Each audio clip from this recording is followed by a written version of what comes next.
Hello everyone, কেমন আছো তোমরা সবাই? একদিন রেস্টুরেন্টে গিয়ে একটা ভেজ আইটেম খেয়ে খুব ভালো লেগেছিলো। তো আমার সেটা আবার খেতে ইচ্ছা করছে। আর বরকেই বললাম আমি কি বানাবো? ও বললো কি যদি পারো বানাও। তো ভয়তে ভয়তে বানিয়ে ফেললাম, কারণ ফার্স্ট টাইম বলে কথা। তো রান্নাঘরে এসে ব্রোকলি, মাশরুম, পেঁয়াজ, গাজর, ক্যাপসিকাম কেটে নিয়েছি।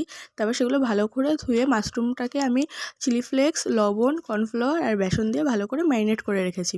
আর ম্যারিনেট করে 15 মিনিটের মতো রেখে দিয়েছি। তারপর কড়াইতে তেল দিয়ে দিয়েছি। তেলটা গরম হওয়ার পরে সেগুলো ভালো করে ফ্রাই করে নিলাম। মাশরুমটা ফ্রাই হওয়ার পরে সেটাতে আমি আবার ব্রোকলি দিয়ে দিলাম, আর লবণ দিইনি। তারপর গাজর, ক্যাপসিকাম দিয়ে লাস্টে পেঁয়াজটা দিয়ে দিয়েছি। তারপর মাশরুম আর ব্রোকলি ভেজে রাখার পরে সেগুলো দিয়ে টমেটো আর চিলি ফ্লেক্স আর অরিগানো দিয়ে ভালো করে নাড়িয়ে নিয়েছি। ডান আমার রেসিপি। তো আমি ওকে দিয়েই বললাম কেমন হয়েছে খেয়ে বলো। তো খেয়ে তো বললো ভালোই হয়েছে, ফার্স্ট টাইম হলে কী হবে, একদম যে খারাপ হয়েছে তা না, একটু ঝাল ঝাল মিষ্টি মিষ্টি আমার তো বেশ ভালোই লাগছে, আরেকদিন করে খাওয়াবে। যাই হোক, খাওয়ার পরে তারপরে ও আমাকে আবার একটু খাইয়ে দিল, আমারও খেয়ে বেশ ভালোই লাগলো। ভিডিওটা ভালো লাগলে লাইক করে দিও। বাই।